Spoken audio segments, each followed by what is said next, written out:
Miền Tây.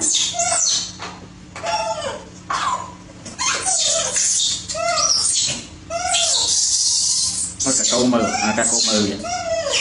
Cô ăn đi ngay không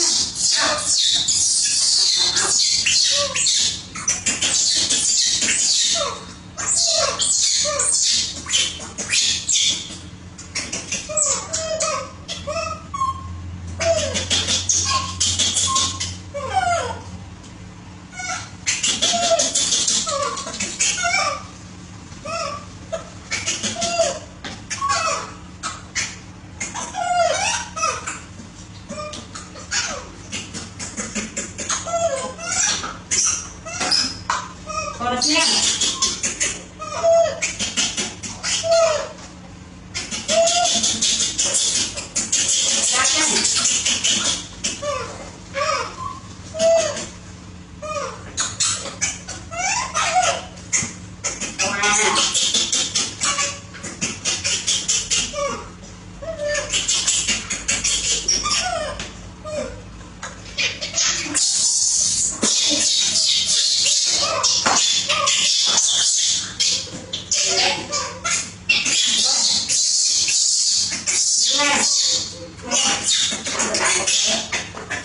Mẹ con vào đây.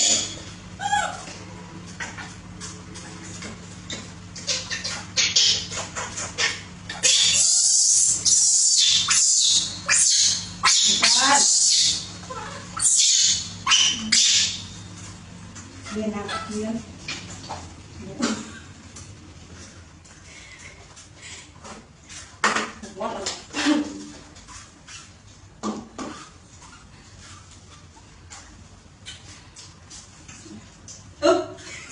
Nó đang lên rồi.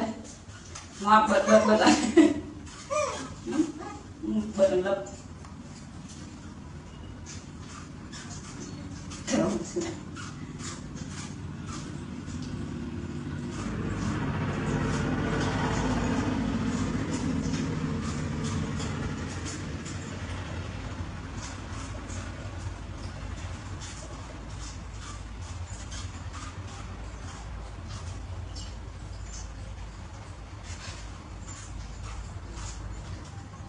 Để